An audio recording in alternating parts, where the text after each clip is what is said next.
Welcome to the dimmed light. Before we begin our journey tonight, take a moment to ask yourself, where are you right now? What time does the clock show in your sanctuary?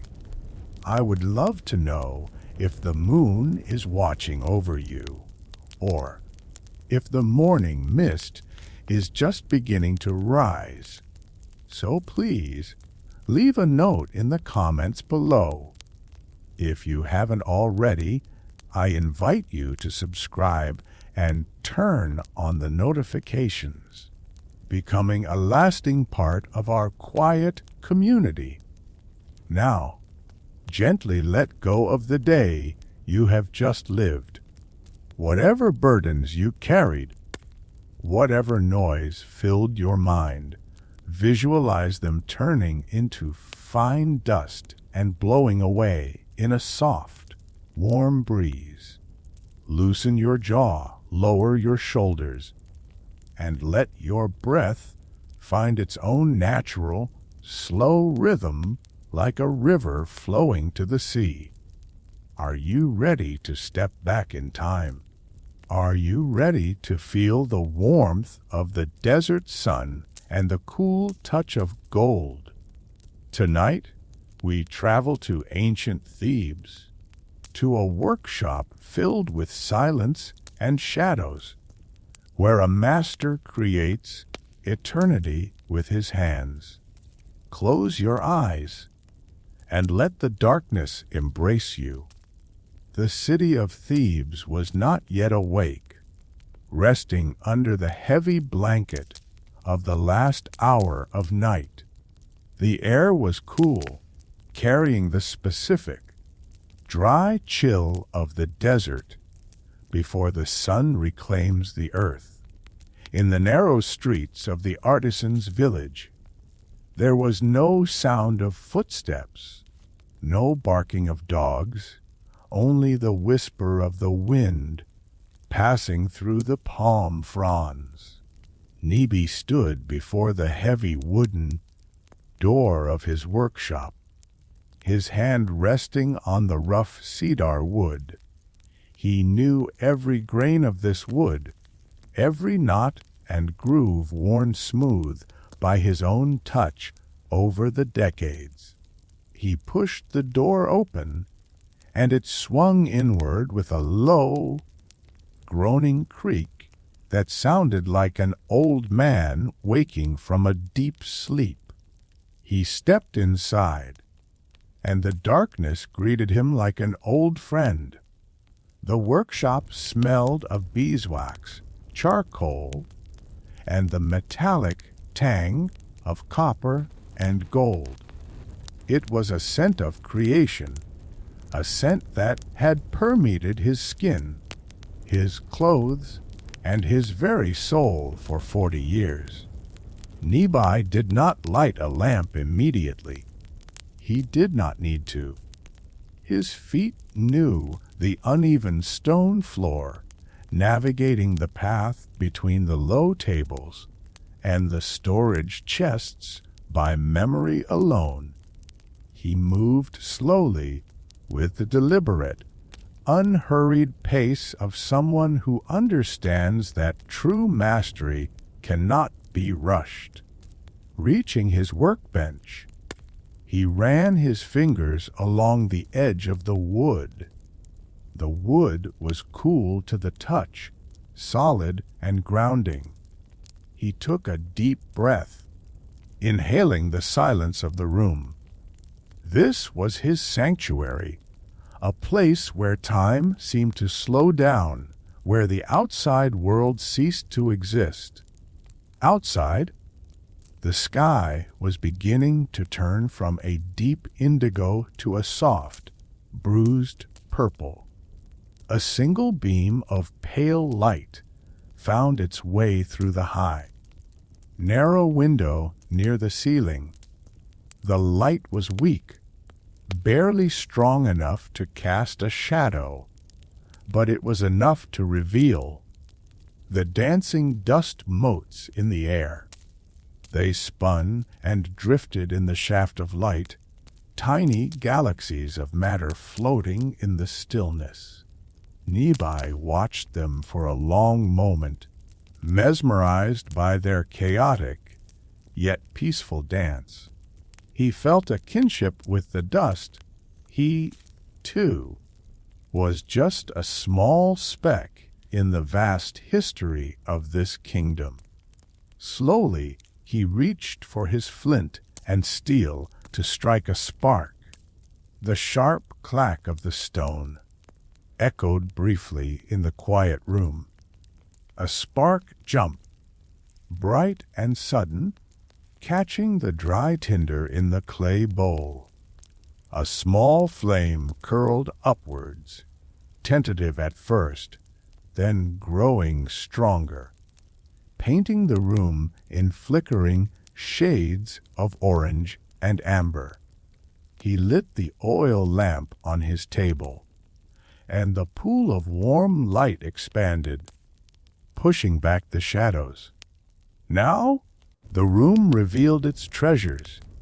On the shelves, jars of clay held precious stones, carnelian as red as blood, turquoise as blue as the morning sky, and lapis lazuli as deep as the ocean. Hammers of various sizes, with handles polished by sweat and oil, hung in neat rows. Chisels, gravers, and burnishers lay on the table, each one waiting for his hand. But Neby's eyes were drawn to the center of the room. There, on a padded stand, covered by a sheet of fine, white linen, lay the object. It was a presence in the room, a silent guest that demanded reverence. He approached it slowly, his sandals making a soft, scuffing sound on the stone. He stood before the covered form, his hands clasped behind his back. His heart beat a slow, steady rhythm, calm and focused. He was not just a goldsmith today, he was a priest of matter, a guardian of the transition from life to the afterlife. He reached out a hand, his fingers hovering inches above the linen cloth. He could almost feel the cold energy of the gold radiating from beneath the fabric. He hesitated, not out of fear, but out of respect for the moment. The unveiling was a ritual in itself, a daily reintroduction to the face of the god, king. With a gentle, fluid motion, he pinched the corner of the linen cloth. He lifted it slowly, peeling back the white fabric like a layer of cloud, revealing the sun. First, the Neme's headdress appeared, striped with gold and blue glass. Then, the forehead, smooth and flawless, reflecting the lamplight in a liquid shimmer. Then the eyes, wide and staring into eternity, outlined in lapis lazuli. And finally, the nose, the lips, and the chin of the mask. Neby pulled the cloth completely away and folded it neatly, placing it on a side table. The golden mask of Tutankhamun stood before him, glowing softly in the dim light. It was not finished, not yet. It was perfect in form, but it lacked the final breath of life that only the finest details could give. Neby leaned in close, his face only inches from the golden cheek. He could see the tiny, microscopic marks left by his tools from the day before. He saw the places where the gold needed to be smoothed further. He saw the empty channels where the colored glass and stones were yet to be inlaid. The face was serene, holding a slight, mysterious smile that seemed to know secrets of the underworld. Neby felt a wave of profound responsibility wash over him. This was not merely art. This was the vessel for the K. If he failed, the king's soul might wander lost in the darkness forever. But he would not fail. He felt the confidence of his ancestors flowing through his veins. He turned back to his workbench and sat on his low, wooden stool. The wood creaked slightly under his weight, a familiar and comforting sound. He began to arrange his tools for the day, lining them up with obsessive precision. The small bronze hammer, the burnishing stone made of smooth agate, the copper tweezers for placing the tiniest gems. He checked the tip of his graver, running his thumb lightly over the metal to test its sharpness. It was perfect. Everything was ready. The morning light was growing stronger now, the purple turning to a pale, washed-out blue. A bird chirped somewhere outside, a lonely, piercing sound that broke the spell of the night. But inside the workshop, the silence held firm. Neby closed his eyes for a moment, centering his mind. He visualized the work ahead. He saw his hands moving. He saw the gold yielding. He saw the stones fitting into their places with a satisfying click. He breathed in deeply, smelling the charcoal dust from the brazier. He breathed out slowly, releasing any tension in his neck and shoulders. He opened his eyes. His gaze locked onto the left eye of the mask. Today, he would focus on the eyes that would see the gods.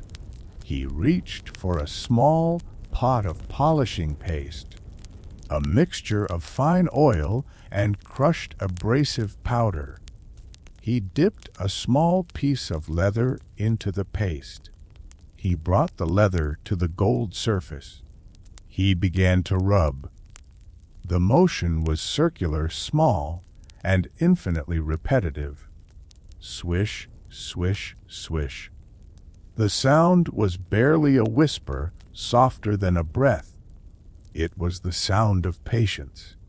It was the sound of time being captured in metal. He watched the dull patch of gold slowly begin to deepen in luster. He did not look at the whole mask. He looked only at that 1 square inch of gold. His world narrowed down to that tiny point of focus. There was no city outside. There was no pharaoh in the palace. There was no Nile River. There was only the gold, the leather, and the movement of his hand. The friction generated a gentle warmth that he could feel through the leather. It was hypnotic, his breathing synchronized with the movement of his hand. Inhale, circle, circle. Exhale, circle, circle. The sun climbed higher, and the shaft of light moved across the floor, creeping towards his feet. But Neby did not move. He was a statue of concentration, a living part of the workshop's stillness. He was the artisan, and he had begun his dance with eternity. The gold seemed to drink the light, becoming a liquid pool under his fingers. He wiped the paste away with a clean cloth to check his progress. A perfect mirror like reflection stared back at him. He nodded once, a small, imperceptible motion of satisfaction. He dipped the leather again. There was so much more to do, so many hours of silence ahead, and in this silence he found his peace. The world was chaotic, but here, in the microscopic landscape of the mask, there was order. He continued to polish, the rhythmic swish becoming the heartbeat of the room. The day had truly begun. The sun had climbed higher now, changing the angle of the light within the workshop. The warm, orange glow of dawn had settled into a steady, clear brightness that illuminated the dust on the floor. Neby set down his polishing cloth, placing it gently beside the golden cheek of the pharaoh. He leaned back on his stool, feeling the pleasant stretch in his spine after hours of hunching forward. He took a deep breath, inhaling the air that was now slightly warmer, smelling of the dry heat of the valley. It was time to change his focus. It was time to leave the realm of the sun, the gold, and enter the realm of the night sky. He stood up slowly, his knees cracking softly in the silence. He walked across the room to a heavy chest made of sycamore wood, tucked away in the coolest corner of the workshop. The chest was bound with copper straps, green with age. He lifted the lid. The hinges gave a low murmur, a sound of heavy metal moving against metal. Inside, nestled in beds of raw wool, lay the stones. They were not merely rocks. They were pieces of the universe solidified. Neby reached in and withdrew a heavy canvas bag. He carried it to a separate table, a sturdy slab of stone designed for the harder work of cutting and grinding. He loosened the drawstring of the bag. With a gentle, tilting motion, he poured the contents onto the table. Clatter, click, thud. The sound was sharp and stony, echoing briefly off the walls. Before him lay a pile of Lapis Lazuli. The color was intense, a blue so deep it seemed to pull the vision inward. It was the color of the Nile at its deepest point. It was the color of the sky just before total darkness. Neby sat down again, adjusting his position to catch the best light. He reached out a calloused hand and picked up a raw chunk of the stone. It was cold, cold and heavy in his palm, a stark contrast to the warm, malleable gold he had been working with. He ran his thumb over the surface.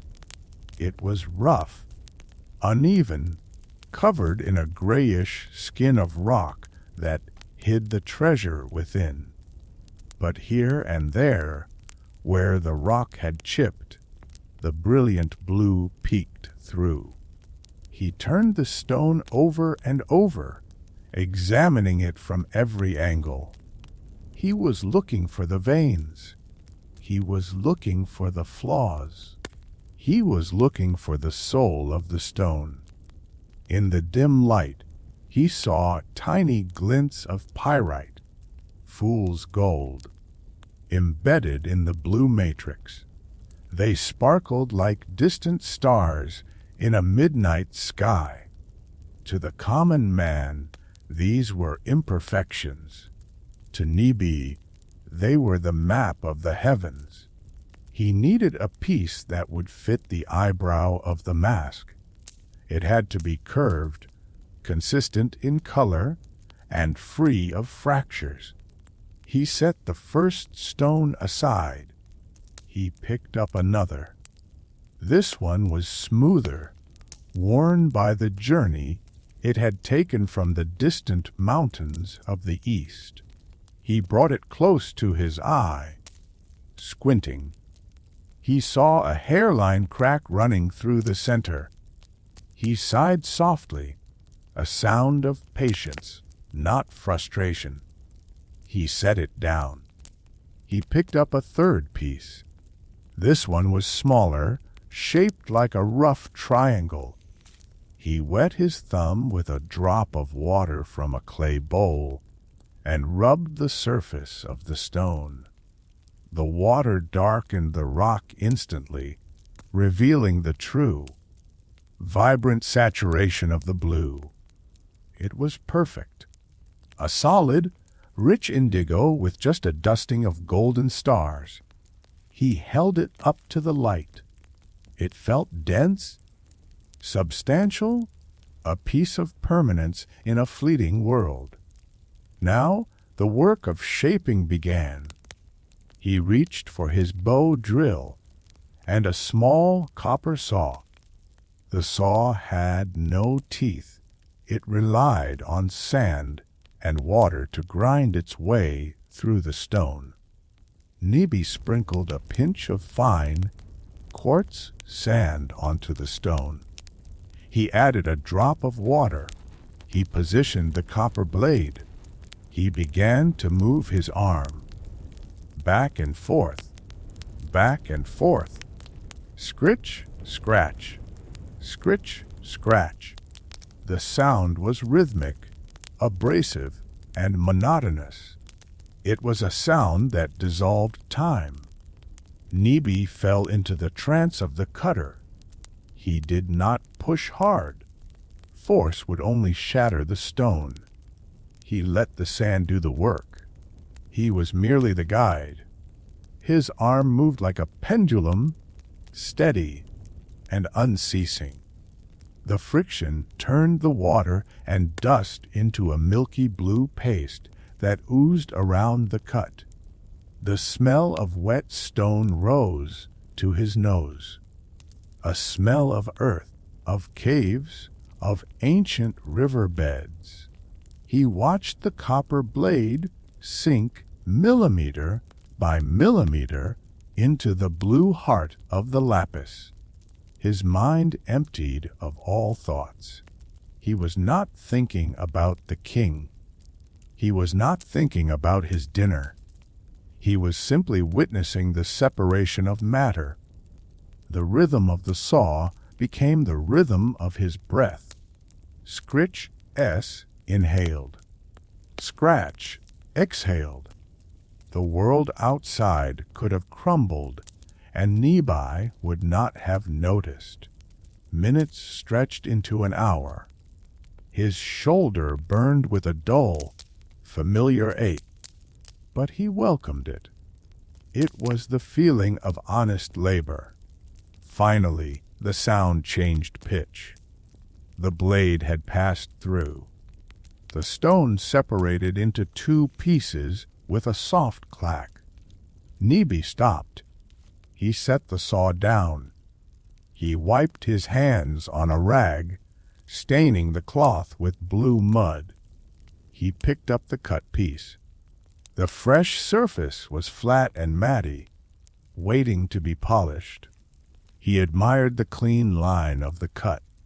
He took a small block of sandstone and began to smooth the edges, round and round, rubbing away the sharp corners, softening the shape to match the gentle curve of a human brow.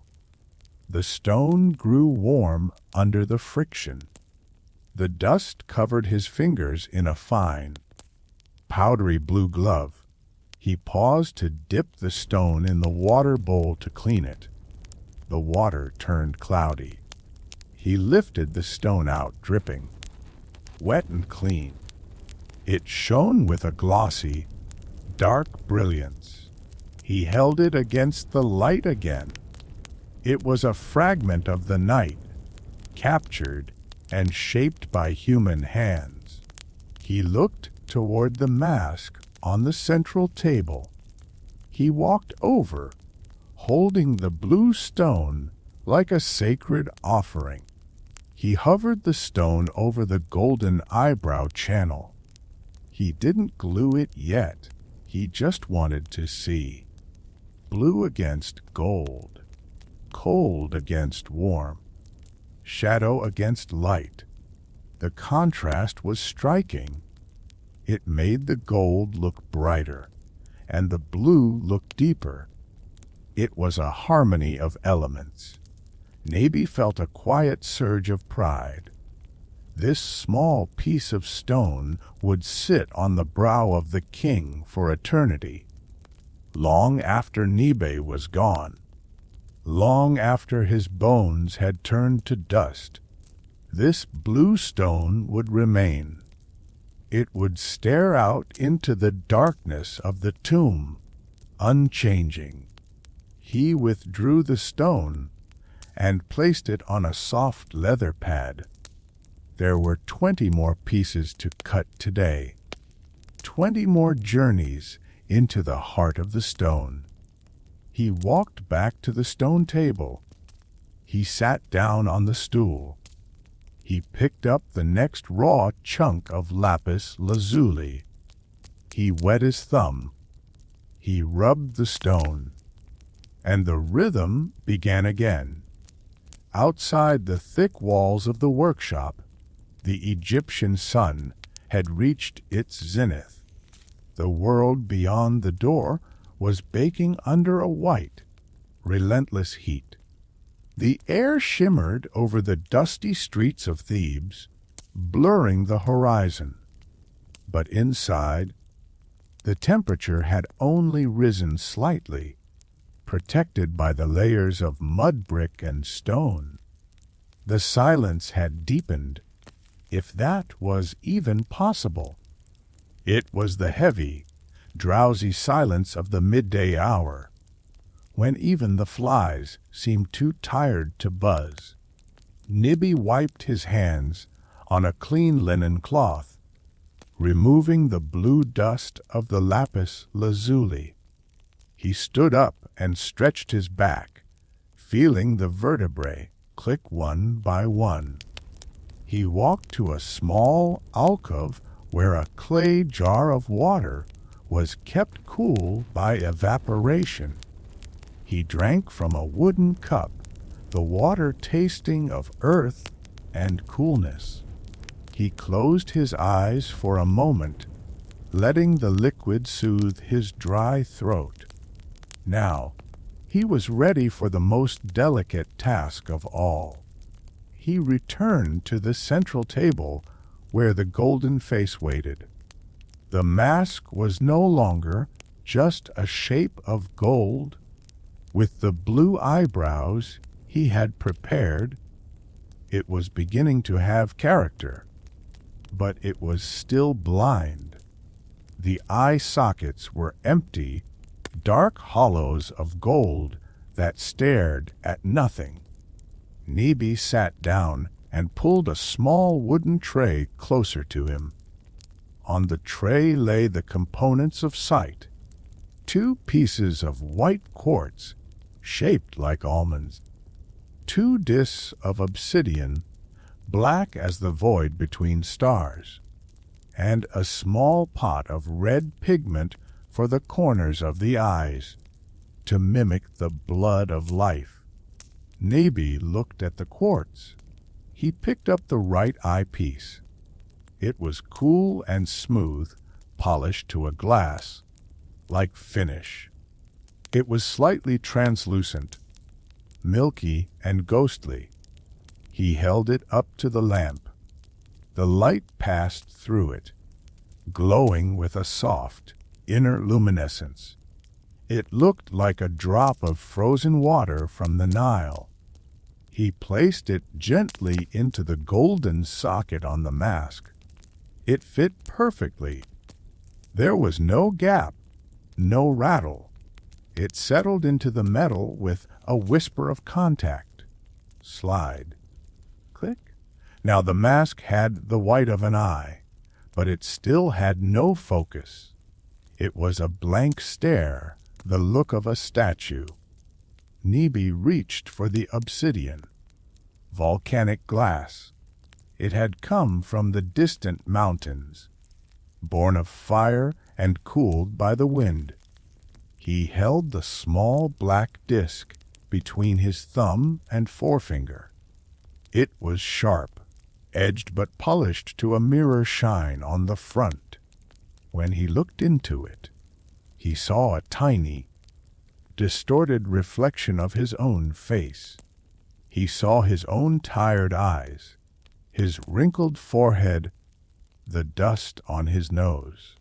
He was looking into the abyss, and the abyss was looking back.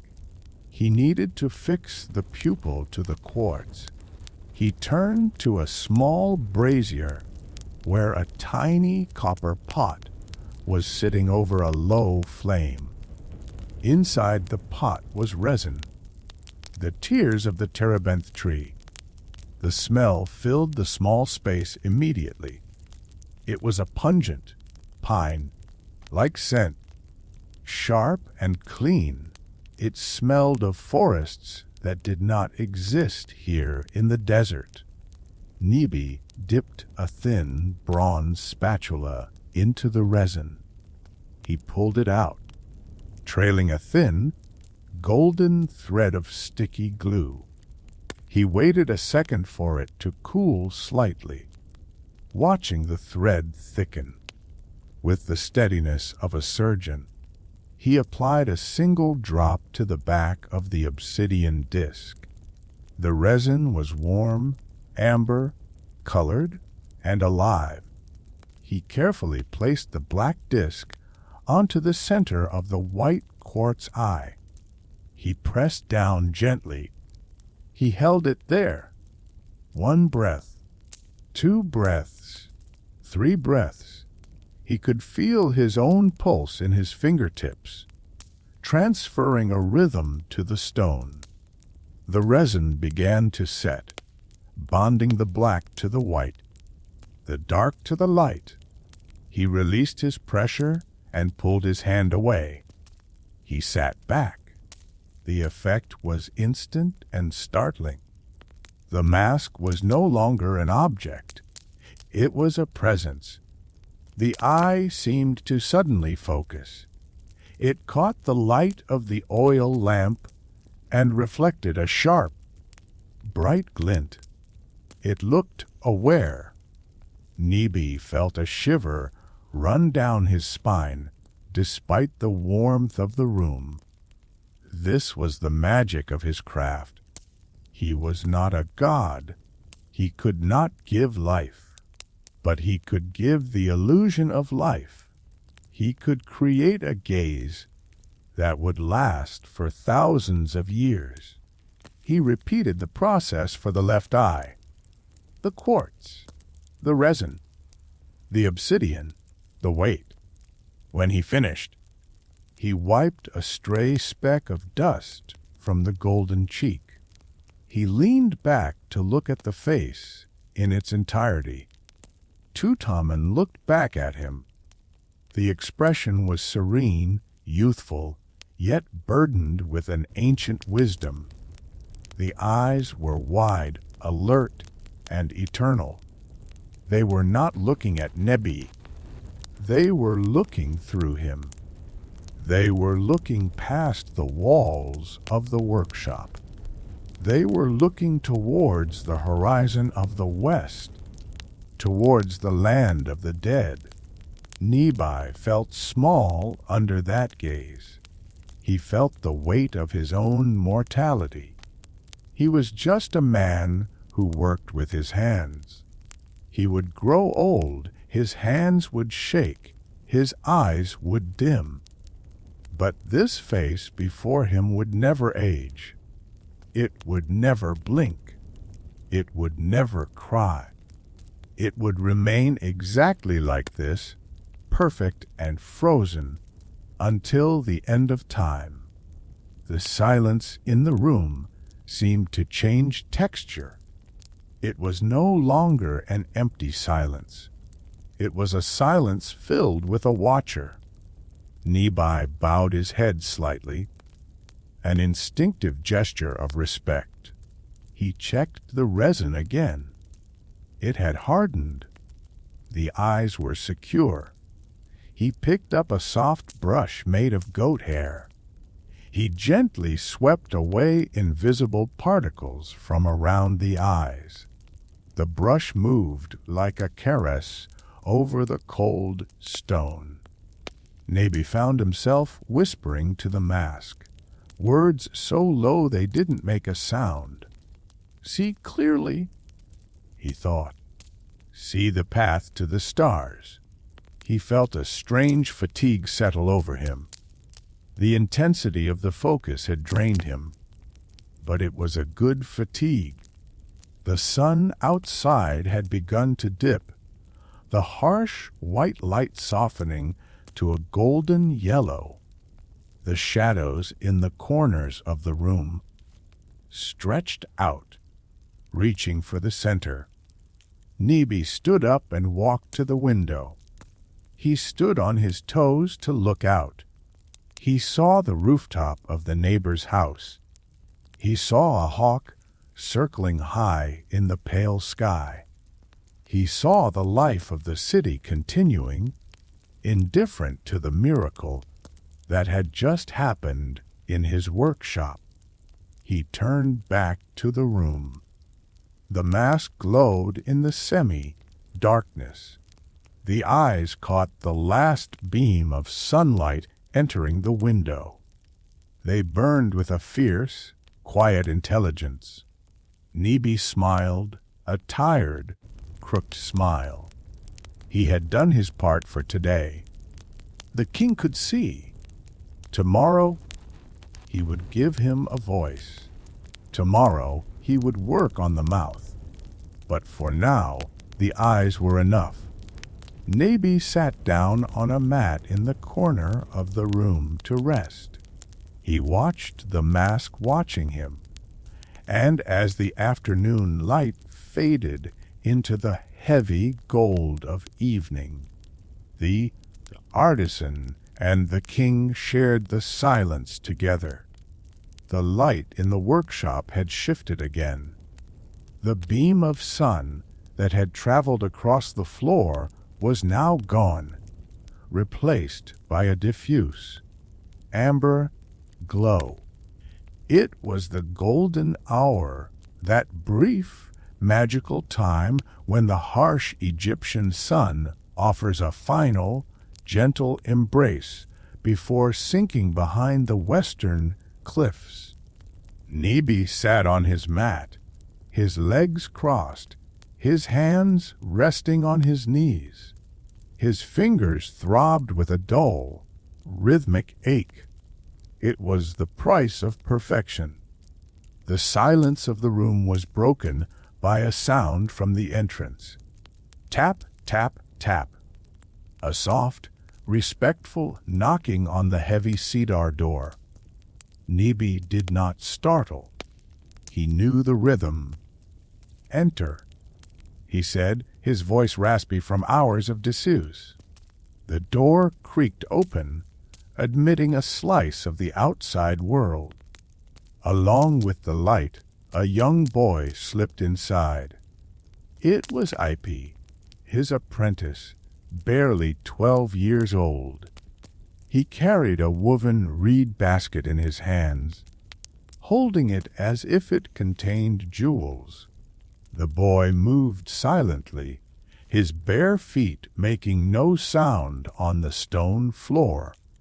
He brought with him the smells of the evening city, the scent of wood smoke from cooking fires, the smell of the river mud cooling down, and the warm, yeasty aroma of fresh bread.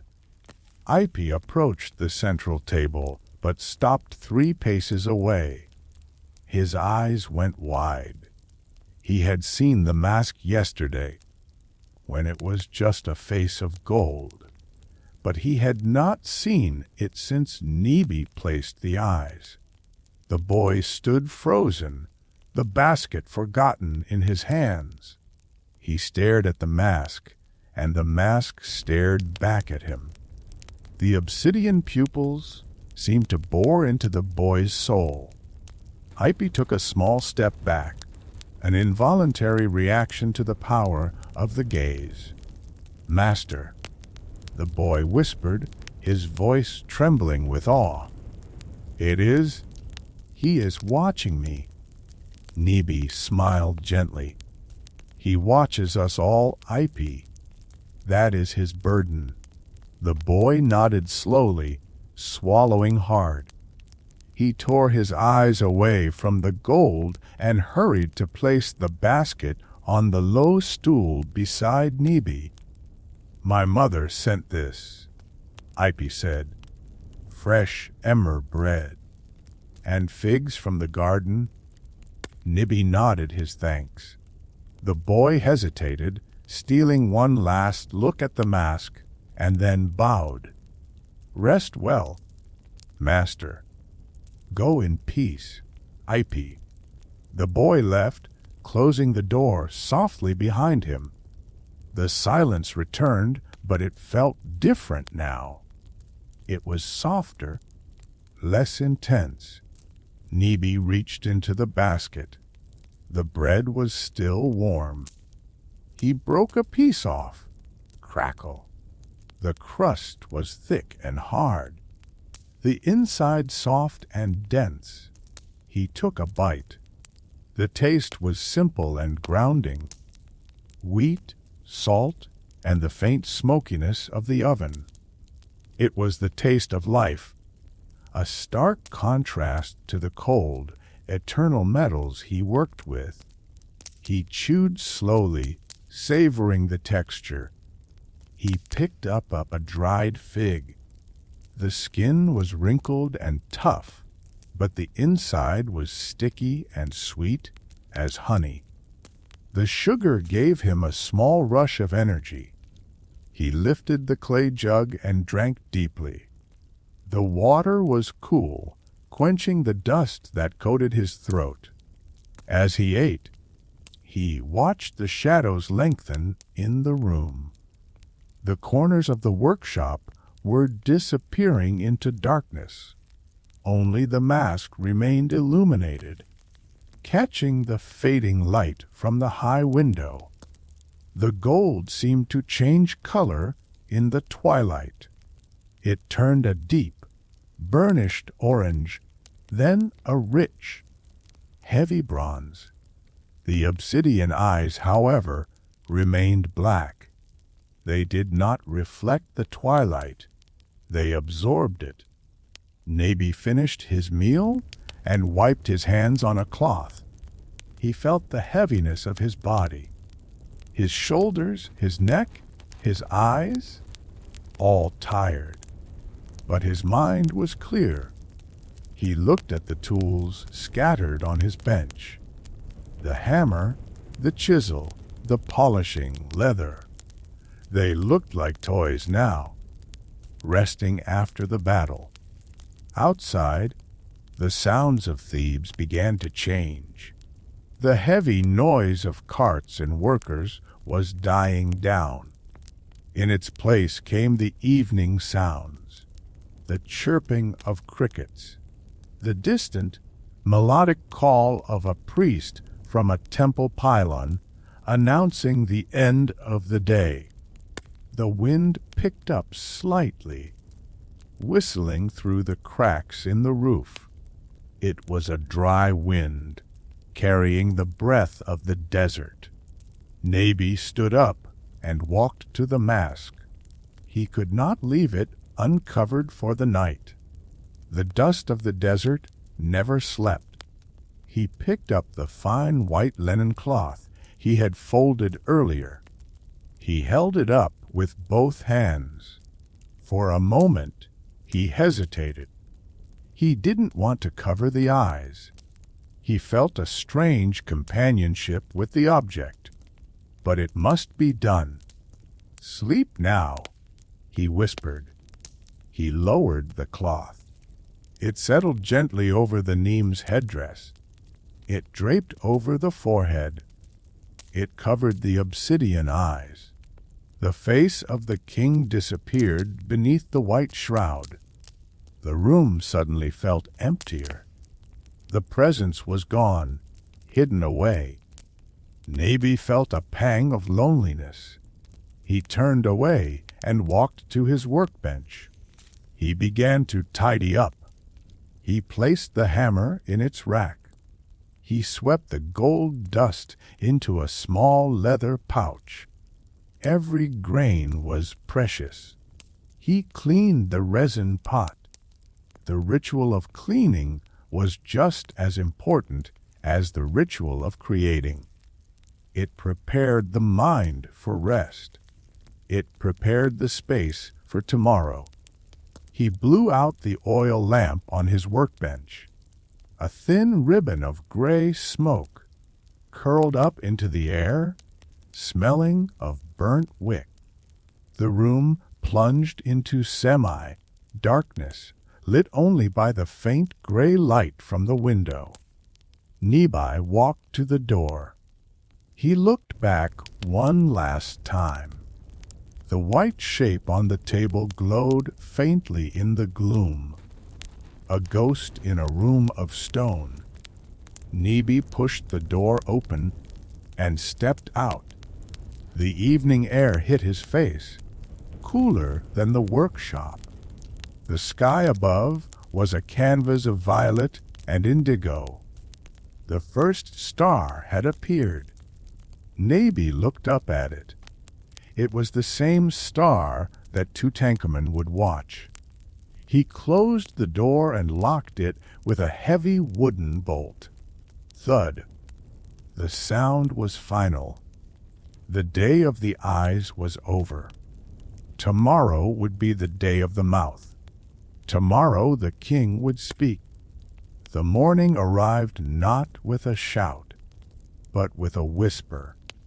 A pale, gray light seeped under the workshop door, dissolving the shadows of the night.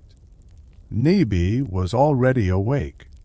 He had slept fitfully, his dreams filled with staring eyes and silent voices. He unlocked the heavy bolt of the door. Clack. He stepped inside, bringing the morning air with him. The workshop was exactly as he had left it. Still, cool, waiting. The white linen cloth still covered the golden head, a shroud over a sleeping god. Neby did not rush to remove it. He moved through his morning rituals with deliberate slowness. He swept the floor, the straw broom making a soft swish, swish sound against the stone.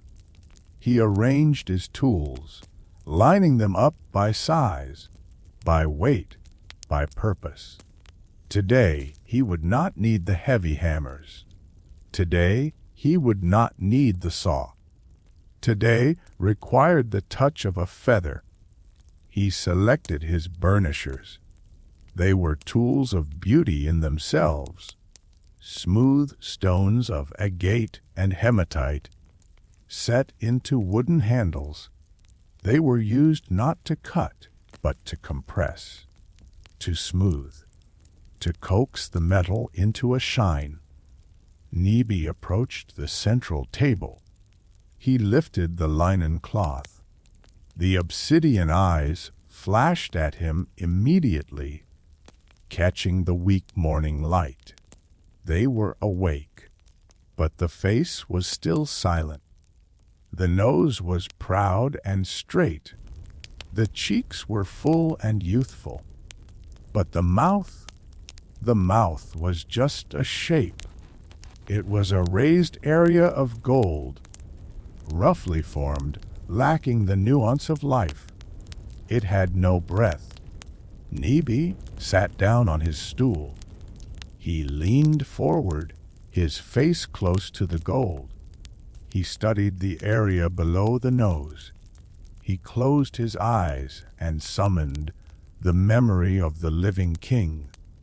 He remembered Tutankhamun's voice, soft, hesitant, yet capable of command.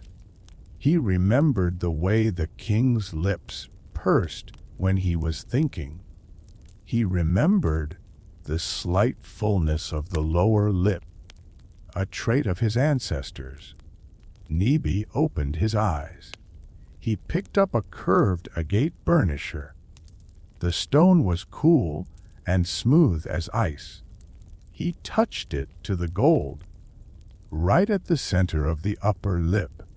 He began to rub, back and forth, short, controlled strokes. The pressure was firm but gentle. He was compressing the gold molecules, making the surface harder, sheenier, smoother. He worked on the Cupid's bow, the double curve of the upper lip. It had to be sharp enough to define the shape, but soft enough to look like flesh. Rub, rub, pause. He wiped the surface with a soft cloth to check the reflection. A highlight appeared on the ridge of the lip. It caught the light like a drop of water. Neby nodded. He moved to the corners of the mouth. This was the most critical part. If he turned the corners down, the king would look sorrowful for eternity. If he turned them up too much, he would look foolish. It had to be the ghost of a smile. The smile of someone who knows a secret. The smile of the Mona Lisa of antiquity. Neby used the tip of the agate tool. He pressed into the corner of the mouth, creating a tiny, deep shadow. He softened the edge, blending the lip into the cheek. He worked in silence, but his mind was loud with concentration. He thought about the words this mouth would never speak. It would never again give an order to a general. It would never again taste the sweet wine of the Delta. But in the afterlife, the priests said, this mouth would need to eat. It would need to speak the spell of the opening of the mouth. It would need to declare its innocence before Osiris. I have not stolen, it would say. I have not lied, it would say. Neby felt a heavy responsibility. He was crafting the instrument of the king's salvation. He moved to the lower lip. This needed to be fuller, rounder. He switched to a broader tool, a polished piece of hematite. He rubbed the gold in a circular motion. The friction generated heat. The gold felt warm under his fingertips, almost like living skin. He lost track of time. The sun moved across the sky, but Neby remained bent over the lips. His own mouth mimicked the movements, pressing together, relaxing, pursing. He was breathing life into the metal. Hours passed. The sweat beaded on his forehead, but he did not wipe it away. He could not break the rhythm. The lower lip began to swell. Visually, it caught the light in a broad, soft curve. It looked tender. It looked vulnerable. It was the mouth of a boy who died too soon. Neby stopped. He leaned back, his spine protesting with a sharp ache. He looked at the mask as a whole. The eyes were fierce and watching. The mouth was soft and waiting. The contrast was heartbreaking. It was the face of a warrior and a child, trapped in the same metal. Neby let out a long breath, realizing he had been holding it. "Speak," he whispered to the gold. The gold remained silent, but the expression was there. It was a look of peaceful acceptance. Neby felt a lump in his throat. He was intimate with the king in a way no courtier ever was. He knew the curve of his lip better than the queen did. He cleaned the gold one last time, removing the invisible oils of his own skin. The reflection was flawless. In the curve of the lower lip, Neby could see the reflection of the window, a tiny square of light. The mouth was finished. It was closed, sealed, guarding the silence of the tomb. But it looked ready to draw a breath. Neby placed the tool back on the table. The sound of the stone hitting the wood seemed too loud in the quiet room. Click! He rubbed his eyes with the palms of his hands. The afternoon was fading. The light was turning golden, red again. He looked at the mask, with the eyes open and the mouth defined. The presence in the room was stronger than ever. It was no longer a project. It was a person. And tonight, Neby would not cover it immediately. He wanted to sit with him a little longer. He poured himself a cup of water. He sat on the floor, leaning against the wall. He watched the shadows creep up the golden neck, over the chin, touching the lips. The smile seemed to change as the light moved. First, it was sad. Then it was peaceful. Then, as the darkness took over, it became mysterious. Neby drank his water. He felt a strange kinship with this silent companion. They were both alone in the dark, one of flesh, one of gold, waiting for the night to pass. The face of the king was finished. It stared out into the workshop, complete in its humanity, vulnerable in its youth. But a king cannot be just a man. He must be a god. And to be a god, he must be framed by the symbols of power. Neby stood over the mask, looking down at the wide, sweeping curves of the headdress that surrounded the face. This was the Nemes, the royal headcloth that mimicked the hood of a cobra. Currently, it was a skeleton of gold. It was a vast landscape of empty channels, waiting to be filled. Ridges of gold rose up, separating long, curved valleys that were dark and empty. Neby's task today was not one of sculpting, but of construction. It was a task of absolute, mathematical precision. He turned to his side table. There, arranged on a linen cloth, lay hundreds of strips of blue glass. They were not natural stones like the Lapis Lazuli on the eyes. They were faience, man-made stone, fired in the kilns of the royal potters. They were a brilliant, electric blue, the color of the shallow water in the delta. They were uniform, shiny, and hard. Neby sat down and adjusted his light. The work today required a different kind of focus. It was not about feeling. It was about fitting. He picked up his bronze tweezers. He reached for the first strip of blue glass. He held it up to the light. It was slightly curved, cut to match the specific arc of the headdress near the forehead. He dipped the back of the glass into a pot of binding paste.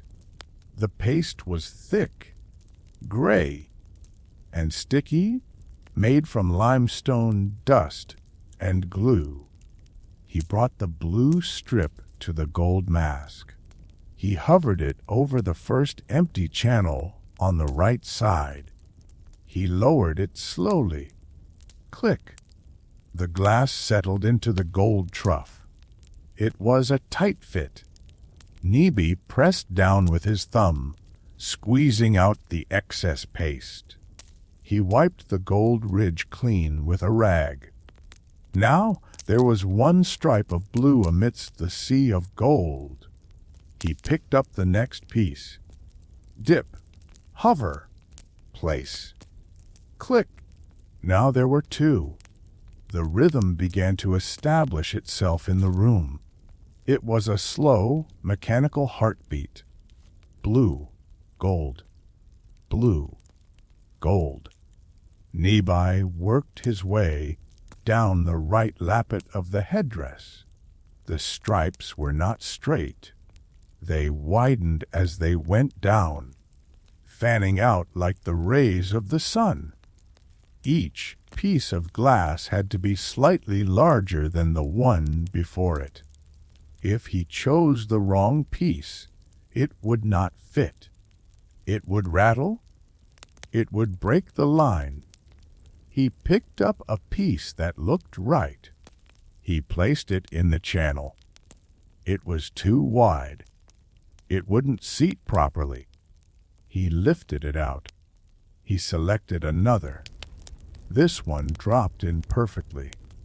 Snug. The satisfaction of the fit was immense. It was the feeling of order triumphing over chaos. The world outside was messy. The Nile flooded unpredictably. People got sick. Kings died young. But here, in the geometry of the Nemes, everything had its place. Everything fit. Neby found himself rocking slightly on his stool, matching the rhythm of his hands. Pick up, dip, place, press, wipe, pick up, dip, place, press, wipe. The hours melted away into this repetitive cycle. The stripes grew in number, marching down the side of the king's head. The contrast between the bright gold and the dark blue became dazzling. It vibrated in the eyes. It looked like water flowing over sand. It looked like the feathers of a divine bird. Neby's mind went blank. He was no longer thinking in words. He was thinking in patterns. He was a machine of inlay. The silence of the workshop was filled with the tiny, sharp sounds of glass touching metal. Tink, tink, tink. Occasionally, a fly would buzz near his ear. He would wave it away without looking up, his eyes never leaving the stripes. He finished the right side. He paused to stretch his neck. He looked at his work. A waterfall of blue and gold cascaded down from the king's temple to his shoulder. It was magnificent. It was heavy. It looked like it could protect the king from anything. He turned the mask slightly on its padded turntable. Now, for the left side. The process began again. The same rhythm, the same movements, but there was comfort in the repetition. It was like a chant, a visual mantra. Neby thought about the durability of this work. The gold would never tarnish. The glass would never fade. 1,000 years from now, these stripes would still be blue. Someone else might look at them and wonder about the hands that placed them. They would see the evenness of the spacing. They would see the care in the corners. Neby picked up a piece of glass that had a small bubble in it. He frowned. He tossed it into a discard pile. Only perfection was allowed here. He chose another. It was smooth and flawless. He glued it in.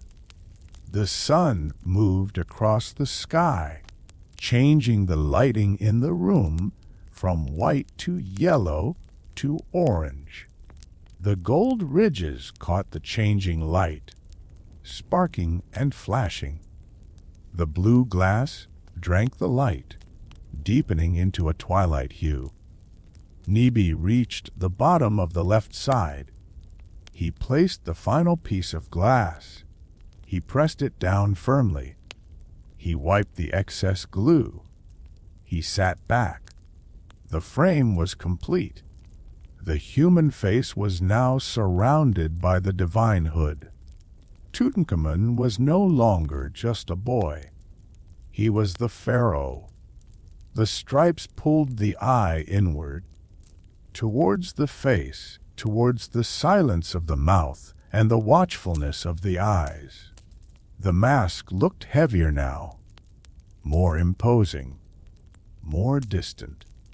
Neby felt a sudden wave of exhaustion. The repetition had been a trance, and waking from it was jarring. His fingertips were sore from pressing the hard glass. His eyes burned from the dazzling contrast of colors. But it was done. The order was established. The chaos of the universe had been held back by these lines of blue and gold. Neby stood up and walked around the table. He looked at the mask from the front. The symmetry was terrifyingly perfect. Left matched right. Blue matched blue. It was a face that could stare down eternity. Neby felt a profound respect for the object he was creating. It was becoming something greater than the sum of its parts. It was becoming a living entity. He covered the mask with the linen cloth again. The stripes disappeared. The blue and gold vanished. But the rhythm remained in Neby's mind. As he cleaned his tools, he could still hear the click, click of the glass. He walked to the door, his steps matching the beat of the stripes. The night had fallen outside. The stars were out, stripes of light in the dark sky. Neby looked up and smiled. Even the gods followed the pattern. Order above, order below, and in the center, the king slept. The workshop was silent, but tonight, it was a different kind of silence. It was the heavy, charged silence of a temple sanctuary. Neby had locked the door earlier than usual. He had burned a pinch of Kifi incense in the brazier. The sweet, spicy smoke of raisins, wine, and honey hung in the air, purifying the space. Tonight's work was not for the eyes of men. Tonight's work was for the eyes of the gods. On the central table, the mask lay face down. It rested on a thick, soft cushion of velvet, like leather, shaped to support the delicate nose and the cobra on the brow. The face of Tutankhamun was hidden, looking down into the darkness of the cushion. What lay exposed to Neby was the back of the mask, a broad, smooth expanse of beaten gold, curving around the neck and shoulders. It was a blank page, a golden tablet waiting for the law. Neby stood over it, his hands washed and his mind cleared of all daily troubles. He could not be angry, hungry, or tired while performing this task. He had to be a vessel. He picked up his tool. It was not a hammer, nor a burnisher. It was a graver, a burin made of hardened bronze, with a tip as sharp as a scorpion's sting. He tested the point against his thumbnail. It caught instantly. Perfect. He looked at the papyrus scroll unrolled on the side table. It contained the text of spell 1F1B from the Book of the Dead. The words were powerful, dangerous even if written incorrectly. They were the words that would identify the king's body parts with the gods themselves. Neby took a deep breath, filling his lungs with the scented smoke. He leaned over the gold. He positioned the point of the graver at the top of the first column, right behind the head. He applied pressure. Scritch. The sound was high, pitched, a metallic whisper. The bronze bit into the soft gold. Neby pushed his hand forward, guiding the tool in a precise curve. A tiny hair, thin curl of gold rose up from the surface, peeling away like the skin of a fruit. He blew the shaving away gently. Puff. The first line of the first hieroglyph appeared. An owl. The letter M. Neby began to write. But he was not writing with ink, he was writing with light and shadow. Each incision caught the lamp light, creating a dark valley in the plain of gold. Scritch, scratch, pause, scritch, scratch, pause. The rhythm was slower than the polishing, more jagged. It was the sound of permanence. Neby whispered the words as he carved them, his voice a low drone in the empty room. Thy right eye is the night bark awe. He carved the shape of the boat, the curve of the hull, the steering oar. The metal resisted slightly, then yielded. Thy left eye is the day bark. He carved the sun disk, a perfect circle. His hand did not shake. He was connected to the ancestors, to the scribes of old who had invented these holy signs. The gold seemed to vibrate under his hand, humming with the energy of the words. He moved down the column. Thy eyebrows are the enid of the gods. 9 vertical strokes. Quick, sharp, decisive. The back of the mask was slowly filling with texture.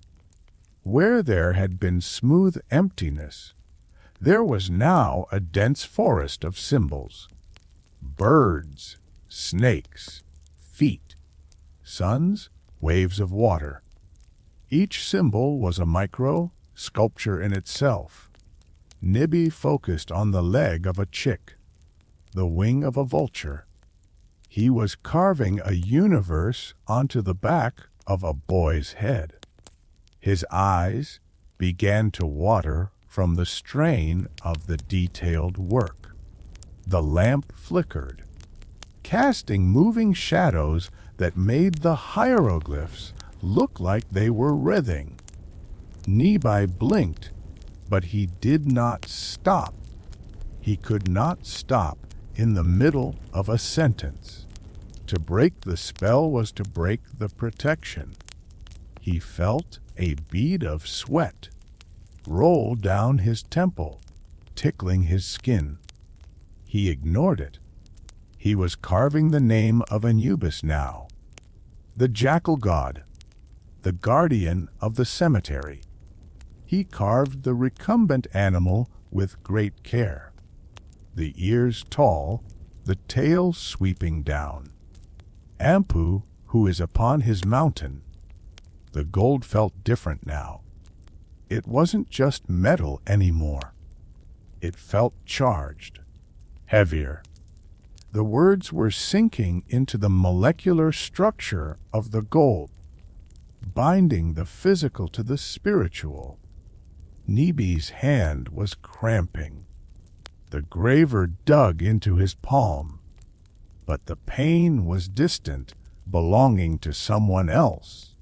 He was in the trance of the scribe.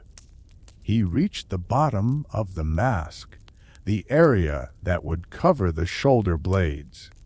Rise up, Osiris Tutankhamun Tao. He carved the king's cartouche, the sun, the beetle, the basket. Neb, Khepru, Re, Lord of the forms of Re. He enclosed the name in the protective loop of the cartouche. It was a fortress of words. Inside this loop, the king was safe. Inside this loop, the king existed forever. Neby made the final stroke. He lifted the tool. The sudden cessation of the scratching sound left a ringing silence in the room. He exhaled a breath he seemed to have been holding for hours. He set the graver down.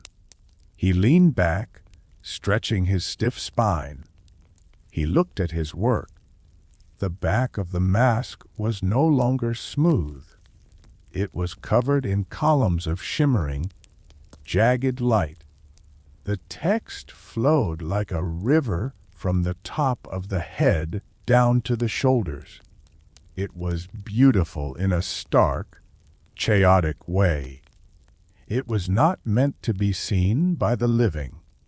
It would be wrapped in linen, hidden in a coffin, buried in a mountain. Only the king's soul would read it. Only the gods would see it. Neby felt a deep sense of privacy. He had just written a secret letter to the afterlife. He reached out and brushed his fingertips over the engraving. He could feel the texture of the words. Rough, sharp, defined. He was reading with his fingers. You are safe now, he whispered to the hidden face beneath the cushion. You are shielded by words that cannot die. The incense had burned down to a pile of gray ash. The room was growing cold. Neby felt the exhaustion crash over him like a wave. This work took more than skill. It took spirit. And he had poured his spirit into every stroke. He carefully lifted the mask, turning it over to place it on its stand. The face of Tutankhamun reappeared, golden and serene. But now, Neby knew what lay behind that face. He knew the armor that the king wore. The face was the beauty. The back was the strength. Neby covered the mask with the white cloth. He did not clean his tools tonight. He was too tired. He simply blew out the lamp.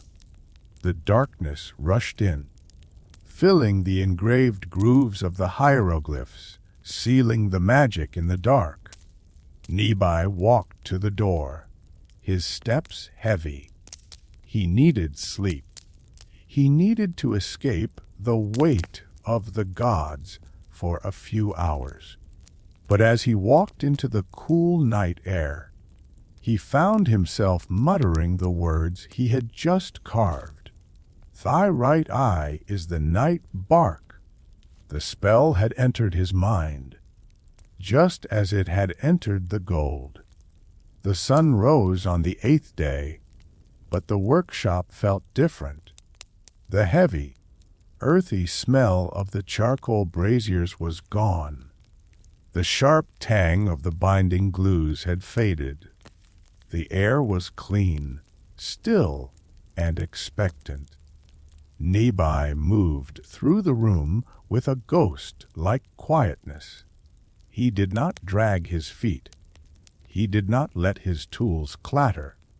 Today was the day of purification. The construction was over.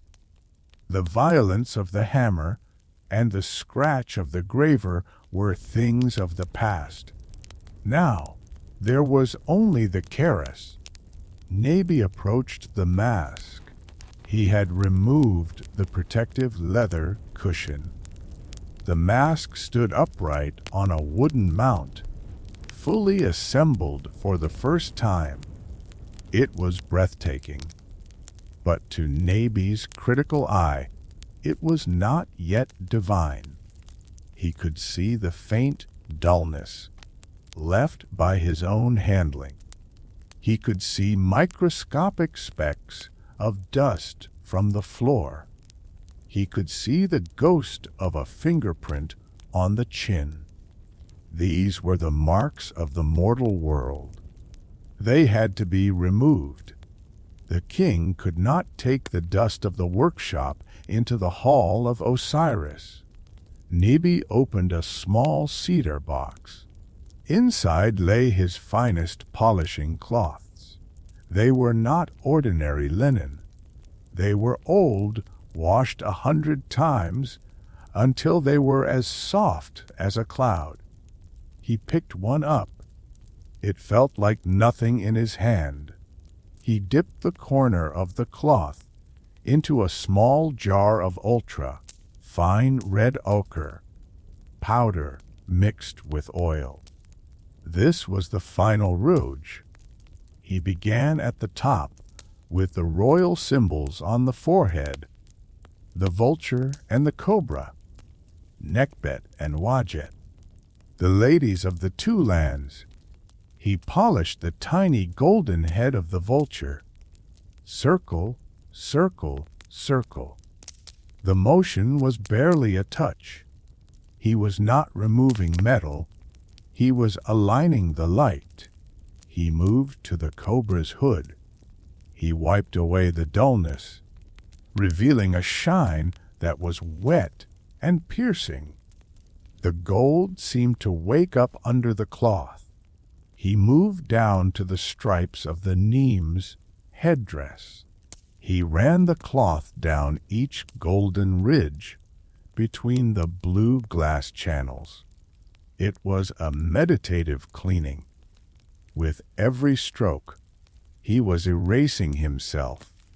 He was wiping away the sweat of his labor.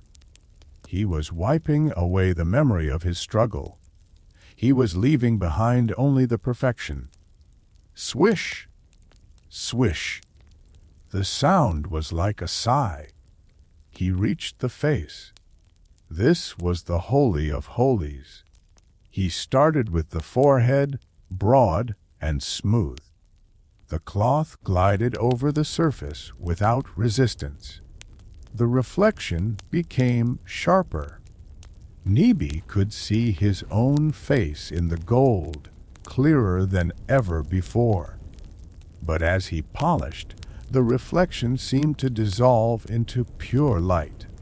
He moved to the cheeks, the high, youthful cheekbones of the pharaoh, caught the lamp light, and threw it back into the room. The workshop seemed to get brighter. Not because of the sun, but because of the mask. The object was becoming a source of light. Neby worked around the nose, careful not to touch the delicate obsidian eyes. He polished the chin, the jawline, the neck. He worked with a rhythm that was slow and hypnotic. There was no rush. Eternity was not in a hurry. He found a tiny spot of resin near the ear. He rubbed it gently. It resisted for a moment, then vanished. Gone. Flawless. Neby stepped back to inspect. his work. He walked around the table, viewing the mask from every angle. He was looking for a break in the reflection. He was looking for a shadow that didn't belong. There were none. The surface was liquid. It looked like molten sunlight, frozen in an instant of time. He felt a strange sensation in his chest. It was a mixture of immense pride and a hollow sadness. He was separating from the object. For weeks, his heat had warmed the gold. His breath had fogged the surface. Now the gold was cold, distant, and perfect. It no longer needed him. It was ready for the tomb. Neby put down the polishing cloth. His hands felt empty. He looked at his palms. They were stained dark with the oil and metal residue. He had taken the dirt onto himself so the king could be clean. He walked to the water basin and washed his hands. He scrubbed them thoroughly, watching the dark water swirl away. When he returned to the table, he did not touch the mask again. He could not. To touch it now would be to defile it. He stood with his hands clasped behind his back. He simply breathed in the presence of the thing he had made. The mask dominated the room. It was a beacon. The blue stripes of the headdress vibrated against the yellow gold. The eyes stared through the walls, through the desert, through time itself. Neby whispered the final prayer of the artisan. "I have given you form," he said softly. "I have given you sight. I have given you a name. May you live forever." The silence in the room was absolute. Even the dust motes seemed to stop dancing, suspended in the golden air.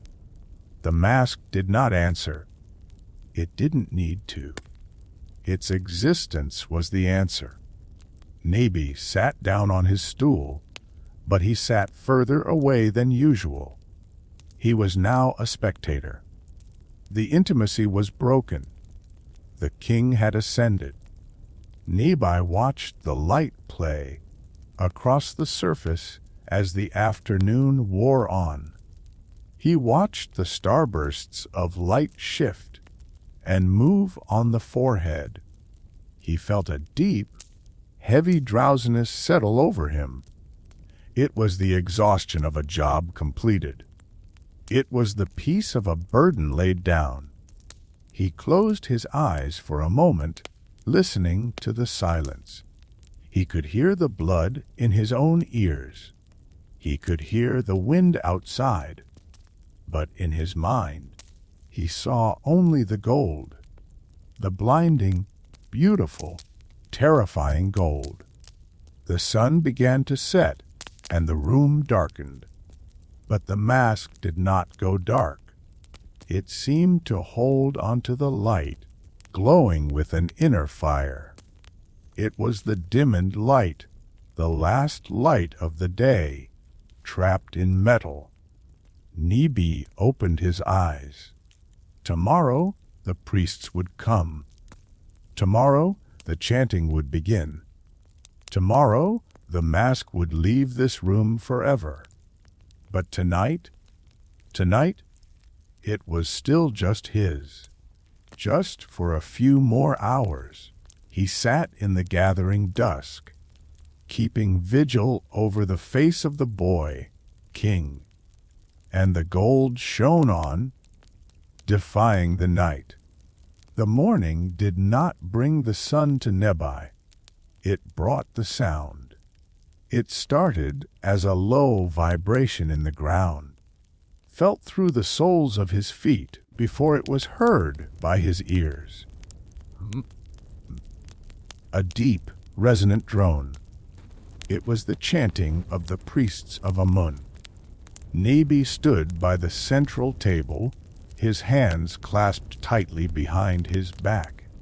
He was wearing his best tunic, clean and white, though it looked gray compared to the light of the mask.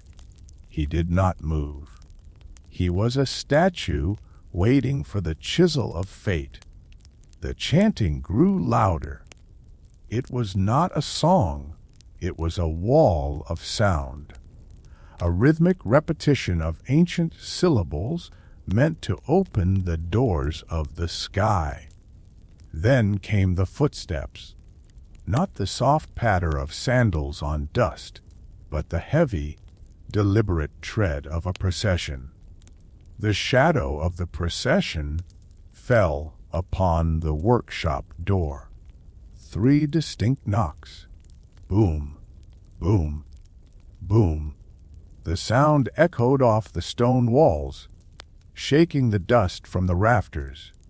Neby walked to the door. His hand trembled slightly as he reached for the bolt. This was the moment of severance. He slid the bolt back. He pulled the heavy door open. The world flooded in. The light was blinding, white and merciless. The heat was immediate.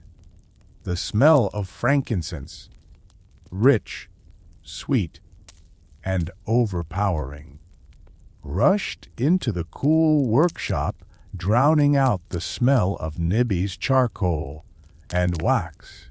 3 figures stood in the doorway.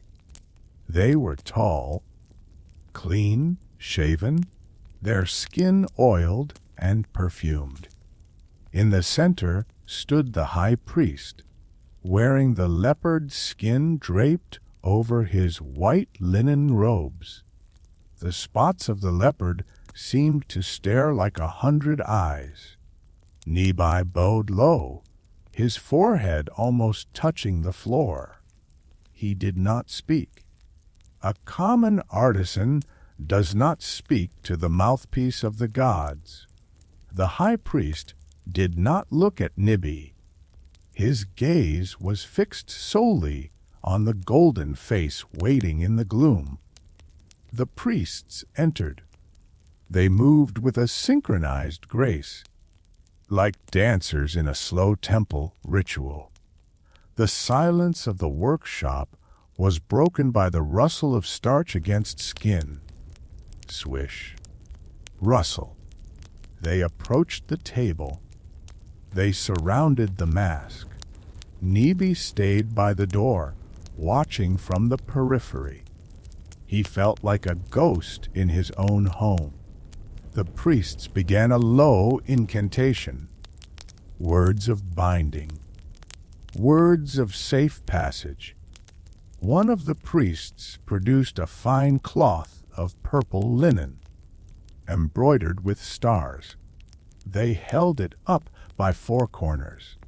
It hovered over the mask like a twilight sky. Slowly, agonizingly slowly, they lowered it. Neby wanted to shout. He wanted to say, "Be careful of the left ear," or "Don't touch the obsidian." But he bit his tongue. The purple cloth settled over the gold. The face of the king was extinguished. The shine was gone. The room suddenly felt smaller, colder, darker. 2 junior priests stepped forward with a chest made of cedar wood from Lebanon. The wood was dark red, polished, and inlaid with ivory. They opened the lid. The hinges made no sound. The high priest reached out with gloved hands. He grasped the mask by the base of the heavy gold shoulders. He lifted it. The movement was fluid. The mask left the turntable where it had rested for weeks. It floated through the air, a shrouded mystery. Neby felt a physical pain in his chest, as if a rib had been removed. That weight. He knew that weight. He knew the balance of it. Now it was in the hands of strangers. They lowered the mask into the cedar chest. It fit perfectly, nestled into padded silk. The high priest paused for a moment, looking down into the box. Then, with a finality that rang in the air, he closed the lid. Thump! The sound of the wood closing was the sound of a coffin. The king was gone. Hidden, ready for the journey to the west. The priests turned. They lifted the chest between them. It was heavy, but they bore it without effort. They began to march out. The leopard skin swayed with the rhythm of their steps. The chanting resumed, a low hum that vibrated in Neby's teeth. They passed through the doorway, into the blinding white light of the street. Neby watched them go. He watched the chest disappear into the glare. He watched the shadows of the priests lengthen and vanish. The chanting faded. The smell of incense lingered, hanging in the air like a memory. Neby stood alone in the doorway. He looked back into his workshop. The central table was empty. The turntable was bare. The tools were silent on the bench. The room looked vast and hollow. It was just a room of stone and mud now. The magic had left with the gold. Neby walked back inside. He did not close the door. He let the heat and the flies and the dust come in. It didn't matter anymore. He walked to the central table. He reached out and touched the empty space where the mask had stood. The wood was still warm from the presence of the gold, but it was cooling fast. Neby sat down on his stool. The silence returned, but it was not the companionable silence of creation. It was the silence of loss. It was the silence of an empty nest. He looked at his hands. They were still the hands of a master, but they had nothing to hold. He took a deep breath, inhaling the fading scent of the priest's perfume. The work was done. The king was safe, but the artisan was empty. Neby closed his eyes, and in the darkness of his mind, he tried to recall the face, the eyes, the lips, the stripes. But the image was already fading, becoming a dream. The world had taken his child, and now he had to learn how to be just a man again. The dust has finally settled in the empty workshop. The heavy door is bolted against the night, not to keep the world out, but to hold the silence in. Neby does not light a new lamp. He finds a profound comfort in the encroaching dark. The spot on the table where the golden face once stood is now just a memory in the shadows, but the feeling of the work remains alive in his fingertips.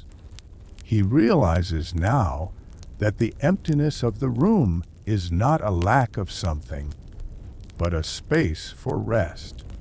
The gold has gone to the gods, to the eternal silence of the tomb, and the man remains here with himself. He unrolls his sleeping mat on the cool stone floor, his movements slow and heavy with a good, deep fatigue. He lies down and exhales a breath that carries the weight of 1,000 hours of labor. The city of thieves sleeps outside, The Nile flows silently in the distance, and the stars, the imperishable ones, watch over them all. And now, dear traveler of time, the workshop is closed for you as well. The hammer is down, the fire is out, and the story is told. There is nothing left to do, nothing left to fix, nothing left to worry about. Like Neby, you have done enough for today. Release the tension in your hands, soften your eyes, and let the quiet darkness wrap around you like a warm, soft linen blanket. The gold is eternal, but your rest is necessary. Drift away now, floating down the river of dreams, into the peaceful, dreamless valley of sleep. Good night.